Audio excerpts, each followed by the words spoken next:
Fil-katekezi tagħna llum eżistijej ħankomplu nirriflettu hekk fuq il-figura tal missier ma dak li kont qiegħed nirrifletti magħkom anke il-ġimgħa li għaddiet. U konna qegħdin nimmeditaw ftit hekk b'mod mhux tant ta' xi eżiġeżi biblika ma aktar affarijiet li jistgħu jirriflettu l-ħajja tagħna spiritwali anke fir-relazzjoni tagħna mal-missier f'dak li Ġesu jgħidilna b'referenza għall-missier f'ħajjitna. Fil-Vanġel ta' San Ġwan konna qegħdin naraw kapitlu 14. Bdejna naqraw l-ewwel ftit vrus tiegħu u l-aħħar darba għalaqna bil-vrus minn 8 sa 14 li llum ħaneħtlu daqsxejn ftit iktar fil-profond tagħhom. Ħanaqrom u mbagħad nagħmlu ftit ta' meditazzjoni bejnietna ħalli nħallu l-aqda tagħna mal-missier tkun għajn ta' tiġdid fil-Knisja. Biex kif spjegajt l-aħħar darba il-Knisja tiġġedded iktar ma tkun dak li hi u waħda mill-affarijiet li hi il-Knisja hi il-poplu tal-missier. Qallu Filippu mela, mulejja, urina l-missier u jkun biżżejjed għalina. Ġesu jiġbu ili daqshekk magħkom Filippu u għadek ma raftnix. Min ra li l-missier, kif tgħidli urina l-missier? Ma temminx li jiena fil-missier u l-missier fija? Il-klim li ngħidilkom jien ma ngħidux minn moħħi. Iżda l-missier jammar fija qiegħed jagħmel l-opri tiegħu. Emnuni. Jiena fil-missier u l-missier huwa fija. Jekk mhux għal ħaġa oħra emnuni minħabba dawn l-opri stess. Tassew ngħidilkom min jemmen fija wkoll qatt jagħmel l-opri li qiegħed nagħmel jien. U akbar minnhom qatt jagħmel għax jiena sejjer għand il-missier. U jekk titolbu xi ħaġa f'ismi jien nagħmilha biex il-missier ikun glorifikat permezz ta' ibnu. Iva, jekk titolbu xi ħaġa f'ismi jien nagħmilha. Hawnhekk eżistijej hekk rajna mela biex inkomplu mal-aħħar katakezi li kellna Ġesu qed jitkellem dwar il-missier, tant jitkellem b'mod sabiħ li Filippu jgħidlu mulej urina l-missier ikun biżżejjed għalina fuq dan riflettejna. Illum ħan nirriflettu fuq tweġiba ta' Ġesu. Ili daqshekk magħkom Filippu għadek ma raftnix. Anka din eżisti Ġesu jistgħidha lilna din il-kelma. Ili daqshekk magħkom 2000 sena fil-Knisja, tajtkom daqshekk sinjali, daqshekk provi, daqshekk qaddisin, daqshekk interventi ta' Alla fl-istorja tal-Knisja. Tant nies għamlu esperjenza tiegħi. Però anke jekk immorru fuq livell personali, mulej jistgħidlek ili daqshekk miegħek, ilek daqshekk taqra l-kelma, daqshekk tiġi l-quddies, daqshekk titqarben, daqshekk titlob tersaq lejn is-sagramenti. Ili daqshekk miegħek u għadek ma raftnix. U din eżistijej turina ħaġa ħafna serja. Li narfu lil Ġesu mhijiex ħaġa awtomatika u fatta għax inkunu qrib tiegħu, għax inkunu miegħu. L-apostli kienu ma' Ġesu, però kienu għadhom marfuhx b'mod profond fil-verità.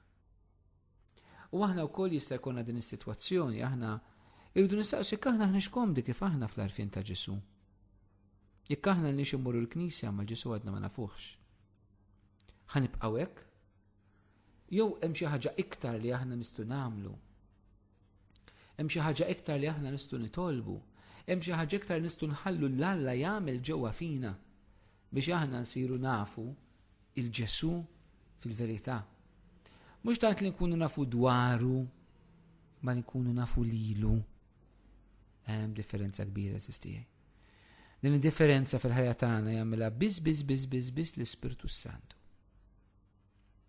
Inti tista' tkun għamilt kors ta' teoloġija u l-Ġesu ma tafux. Inti tista' tkun tallem l-Iskrittura, tallem teoloġija u l-Ġesu ma tafux. Inti tista' tkun saċerdot, kappillan f'parroċċja, superjur ta' komunità reliġjuża u l-Ġesu ma tafux. Inti tista' tkun tqatta' ħajtek taqra kotba dwar Kristu u l-Kristu ma tafux. Għaliex li nkunu nafu lil Ġesu ma jiddependix minn kemm ikunu nafu dwaru. Hawn nies eżistijej mulejtan il-grazzja li nintaqa' ma' nisek f'ħajtien. Li ma jafux xi ħafna teoloġija, xi ħafna Bibja, xi ħafna tagħlim ta' Knisja. Imma il-Ġesu jafuh. Il-Ġesu jafuh u jħobbuh u jresti jagħmlu kollox għalih. ċertament da ma jfissirx li m'għandniex nistudjaw, m'għandniex naqraw, m'għandniex nitalmu, mhux qed ngħid hekk. Qed ngħid li dak mhux garanzija li nkunu nafu l-Kristu biss. L-aħjar kieku konna tnejn. It-talim u l-arfin vera ta' Ġesu. Il-Knisja eżistijaj fi żminijietna għandha bżonn persuni illi lil Ġesu jafuh personalment. Personalment. Li taf minnu, taf x'għamel għalik, aċċettajtu, tħobbu, tkellmu, ikellmek. Tgħix għalih, tgħix miegħu, tgħix fih. Għax tafu lest li tagħmel kull sagrifiċċju, għax tafu lest li tħallih uħobbok. Ili daqsek ma'kom u għadkom għaraftunix. Min rali l-missier, mela kif tgħid li urina l-missier.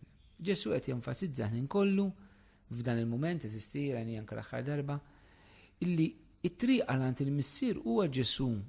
Min rali l-Ġesu rali l-missier. Min f'Ġesu sab l-imħabba l-ħnina sab l-imħabba u l-ħnina tal-missier. Għaliex Ġesu ġi fid-dinja biex jurina f'persuntu il-wiċċ tal-missier. Waħda mir-raġunijiet għaliex il-mulej sar bniedem. Ma temminx li jiena fil-missier qed jiġi Ġesu hawnhekk u l-missier fija. Hija din laqda f'xurxin. Eżisti din hija relazzjoni ta' mħabba. L-imħabba ma tagħmilx li żewġ persuni jgħixu fl-imkien biss. Imma l-imħabba twassal li ġiex persuni jkunu f'xurxin. Qalbek f'qalba u qalba f'qalbu. Meta l-imħabba hija li tkun fil-persuna l-oħra. Dik li trinità, l-missier liben fil-missier ta' bejniethom l-Ispiritu Santu li hu fil-missier u li hu fil-liben. Il-kelma fi mhuwiex isu bħal spazju post illi qed tgħix hemm, imma hija din il-komunjoni din laqda fl-imħabba li namru f'xurxin. Il-missier jammar f'Ġesu u Ġesu jammar fil-missier. U din għandha konsegwenza. L-ewwel konsegwenza hija din. Il-kliem li ngħidilkom jien ma ngħidux minn moħħi iżda l-missier li jammar fija qiegħed jagħmel l-opri tiegħu. Mela frott tal-għaqda ta' Ġesu mal-missier u l-missier fih, Ġesu jitkellem, jipriedka u jagħmel l-opri, s-sinjali, l-mirakli tiegħu. Mela kemm il-kelma u kemm is-sinjali Ġesu daw jagħmilhom faqda waħda mal-missier, anzi jgħid huwa l-missier li qed jagħmilhom fija u permezz tiegħi. Il-kelma li jien qed ngħidilkom mhijiex tiegħi imma l-missier tajjeli dil-kelma. Mela fi kliem Ġesu aħna rridu narfu il-kliem tal-Alla l-missier għalina. Għalhekk fil-mamudija ta' Ġesu fil-Ġordan il-missier jgħid dan hu ibn l-Aziz. Issimgħu lilu. Fih insib laxqa tiegħi fuq it-tabor jgħidilna issimgħu lilu mbagħad. Issimgħu lilu. Għaliex dak kollu l-missier jgħidilna qed jgħidulna permezz ta' Ġesu. M'hemm xejn li Alla l-missier jgħidlek li mhux ħajjidlek permezz ta' Kristu. U allura ma għandix noqogħdu niġru wara affarijiet biex naraw Alla l-missier x'qed jgħidilna. Morru għand Ġesu. Dak li qed jgħidilna għallunna permezz ta' Ġesu fil-kelma ta' Alla. Mela il-kelma irridu narawha bħala kelma tal-missier. U l-istess ħaġa l-mirakli, s-sinjali, l-opri ta' Ġesu, inkluż l-opra ta' salvazzjoni, irridu narawha bħala li Ġesu di qed jagħmilha mal-missier u li l-missier qed jagħmilha f'Ġesu. Mela huwa l-missier li qed iħobbna u jfejjaqna meta Ġesu jfejjaqna. Il-missier li qed iħobbna u jeħlisna mix-xitan meta Ġesu jeżorċizza. Il-missier li qed iħobbna u jagħtina ħajja ġdida meta Ġesu qed qajjimna mill-mewt qed jagħtina ħajja ġdida. Din eżistijaj f'Ġesu aħna rridu niskopru kontinwament din l-imħabba tal-missier. Emnuni, Ġesu jgħidilna emnuni, għamel din l-enfasi. L-iktar ħaġa li Ġesu jixtieq, żewġ affarijiet li Ġesu jixtieq fil-Vanġelu ta' San Ġwan li aħna nemnu u li aħna nħobbu. Il-fidi u l-imħabba. Ma żewġ affarijiet li jekk naqraw b'attenzjoni dan il-Vanġelu ta' San Ġwan, Ġesu jitlobhom minna li nemnu f'Ġesu li mbagħad inħobbu l-xulxin kif ħabbinaw. U Ġesu jokrob jgħidilna emnuni, emnuni. Dawn il-mulej jaf li l-kelma tiegħu fil-qalb tagħna nilqawha b'ħafna reżistenza, b'ħafna dubi, b'ħafna imma, b'ħafna b'ħafna batt, b'ħafna ma kieku, imma ma nafx. Ġesu jgħidilna emnuni, sempliċi, aftawni. Emnu l-klim li qed ngħidilkom jien. Però Ġesu jgħidilna jiena fil-missier u l-missier huwa fija. Jekk mhux għal ħaġa oħra, emnuni minħabba dawn l-opri stess. Iżum mulej qed jgħidilna isma' emnu li jiena fil-missier u l-missier huwa fija. Jekk ma tirdux temnu minħabba l-kelma li qed ngħidilkom, għall-inqas emnu minħabba l-opri li qed taraw, emnu minħabba l-mirakli, emnu minħabba s-sinjali li jien qiegħed nagħtikom li dan huwa l-missier li qed jagħmilhom fija. U faqda miegħi u Ġesu mal-missier. Ġi allura hawnhekk għandna eżisti anke biex ngħidu hekk nifhmu għaliex Alla jagħti s-sinjali. Mhux biex noqogħdu nistaġbu, wow, noqogħdu niġru wara fenomeni, le. Metuma minn Alla, x'anke xejtan jista' jqarrab ċerti sinjali, metuma minn Alla biex jistednuna l-fidi, biex jikkonfermaw il-fidi tagħna xi drabi, imma anke biex jistednuna l-fidi xi drabi oħrajn. X'nemnu? Biex nemnu f'Ġesu. Nemnu fil-missier, ma nemnux fil-persuni li bihom il-mulej jista' jinqeda. Nagħmlu żball kbir hemmhekk. Ma biex nemnu f'Ġesu u nemnu fil-missier minħabba dawn l-opri. Imbagħad Ġesu jkomplejt, tassew ngħidilkom. Min jemmen fija wkoll qed jagħmel l-opri li qiegħed nagħmel jien u akbar minnhom qed jagħmel. Għax jien sejjer għand il-missier. Wow! Din hija weda li Ġesu qed jgħidilna min jemmen fija wkoll qed jagħmel opri li qiegħed nagħmel jien u akbar minnhom qed jagħmel. Di tista' temminha inti. Ġesu qed jgħid jekk int temmen fih se tagħmel l-opri li jagħmelu u iktar minnu. Jekk naraw li l-istorja tal-Knisja eżisti jgħid naraw li hija verità. Jekk pereżempju naraw San Pietru. Fl-ewwel omili tiegħu f'Pentekosti jikkonvertu 3000, it-tieni waħda 5000. Ġesu ma kienx għamel pritki li jikkonvertu 3000 u 5000 ruħ, anzi dawk in-nies li mxew warajh il-Ġesu ġaħduhom ma tantx jidhru jikkonvertu fil-verità. Imma għandna l-Pietru hawnhekk illi qed jgħidilna l-kelma t'Alla. Qed jagħmel Ġesu l-kelma tiegħu iktar. U Ġesu jixtieq, Ġesu mhux kompetizzjoni magħna. Aħna wlied il-missier u wlied adottivi. U allura aħna nibqgħu neħtlu f'din. Jekk naraw pereżempju Pietru, n-nies kunu jfiqu bid-dell tiegħu.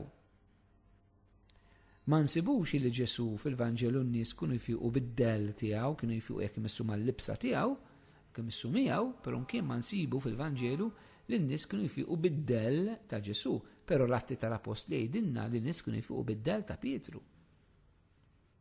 Hawnhekk għandna din ir-realtà eżisti, din il-weda ta' Ġesu. Min jemmen fija wkoll qed jagħmel l-opri li qed nagħmel jien u akbar minnhom qed jagħmel għax jinsejjer għand il-missier. Meta Ġesu jmur għand il-missier eżisti għaliex qed jgħid għax jinsejjer għand il-missier? Għax Ġesu għalilna meta jmur għand il-missier, Ġesu ħajtlob il-missier biex jibgħat fuqna l-Ispirtu Santu. U l-Ispirtu Santu huwa hu li jaħdem fina biex aħna nkomplu nwettqu l-missjoni ta' Ġesu jew aħjar biex Ġesu bil-qawwa tal-Ispirtu Santu jkompli fina dak li l-missier beda fih. Bħalma l-missier ħadem f'Ġesu, Ġesu irid jaħdem fina u jaħdem fina bil-qawwa tal-Ispirtu. Din eżisti nistgħu napplikawha l-kol kemm aħna b'din il-fidi. Skont il-ħajja tagħna. Jekk int saċerdot, emmen li l-mulej se jagħmel fik u bik ħwejjeġ kbar. Jekk int missier ta' familja, ta' familja, emmen li l-mulej se jagħmel bik u fik ħwejjeġ kbar fil-familja tiegħek. ħatamel l-opri li jagħmel Ġesu int fil-familja. L-opra li tippriedka li xandar il-kelma li tagħti eżempju tajjeb, l-opra li tfejjaq fil-familja tiegħek, l-opra li teħles mixjaten fil-familja tiegħek, l-opra li inti tħobb kif ħabb Ġesu fuq is-salib tagħti ħajtek għall-oħrajn. Dik hija opra li jagħmel Ġesu wkoll. Aħna nagħmlu bħalu. Ma noqgħodux ngħidu ma dak kien Ġesu, ta ngħidu hekk għax ma nemnux il-kelma t'Alla. Ġesu qalilna tassew ngħidilkom hija ħalfa weda ġurament tassew ngħidilkom. Min jemmen fija wkoll qed jagħmel l-opri li qiegħed nagħmel jien u akbar minnhom qed jagħmel. Biex dan iseħħ Ġesu jagħmel kondizzjoni però min jemmen fija dinha mhux maġika, hija frott tal-fidi, hija relazzjoni tal-fidi fil-mixja tagħna eżisti. Il-fidi li twassalna biex nagħmlu l-mirakli li kien jagħmel Ġesu Kristu. bil-qawwa tal-Ispiritu Santu. Din hija verità. Din hija verità. Maħbubi tiegħi. Ekk jew noqogħdu attenti li aħna ma nirriduċux il-Vanġelu għall affarijiet illi jaqblu lilna. Nifhmu bihom aħna. Imma l-Vanġelu huwa qawwa tremenda. Huwa qawwa tremenda eżisti l-Vanġelu. Aħna nemmnu f'Ġesu jistgħu jiġru ħwejjeġ kbar fil-ħajja tagħna. U jekk titolbu jkompli Ġesu xi ħaġa f'ismi jien nagħmilha. Biex il-missier ikun glorifikat permezz ta' ibnu. Iva, araw l-enfasi ġa Ġesu. Jekk titolbu xi ħaġa f'ismi jien nagħmilha. U din hija weda oħra li Ġesu qed jagħmlilna. L-ewwel ħaġa anke hekk aħna rridu naraw ftit il-mentalità ta' moħħna. Aħna xi kultant nitolbu l-Ġesu jagħtina l-grazzi biex aħna ħossuna tajbin. Nitolbu miraklu, nitolbu fejqan biex iħossuna tajjeb. Imma Ġesu hekk mhux qed jgħidilna li Ġesu jrid joqgħod ifejjaqna jagħmel mirakli magħna hekk biss biex aħna ħossuna tajjeb. Ġesu jgħid biex il-missier ikun glorifikat permezz ta' ibnu. Mela kull ma aħna nitolbu aħna l-ewwel ħaġa biex ikun glorifikat Alla missierna. Kull ma aħna nitolbu, kull ma aħna nixtiequ, kull ma jrid jiġri fil-Knisja biex tingħata glorja lil Alla permezz ta' Ġesu. Għalhekk għalna tolbu f'ismi. Biex imbagħad permezz ta' Ġesu bis-sinjali li naraw b'dak li Ġesu jagħmel il-missier glorifikat. U aħna wkoll nagħmlu mistoqsijiet serji. Aħna l-glorja ta' min infittxu fil-Knisja. Aħna nfittxu glorja ta' nfusna jew il-glorja ta' Alla missierna. B'xi drabi eżisti ngħidha b'dispjaċir per ngħidha kif nara mhux kulħadd forsi jaqbel miegħi. Tant drabi fil-Knisja aħna nfittxu glorja ta' nfusna. Ibda minna saċerdoti eżisti u reliġjużi, patritu s-sorijiet. Iridu l-glorja tagħna. Alla ħares ma japprezzawx, alla ħares ma jringrazzjawx, alla ħares ma jidux li inti kont dak il-kappillan, li inti kont dak il-patri li għamilt dik il-biċċa xogħol. U mhux ikunu ċerti npoġġu l-irħam u nagħmlu isimna ħajbqa' dejjem.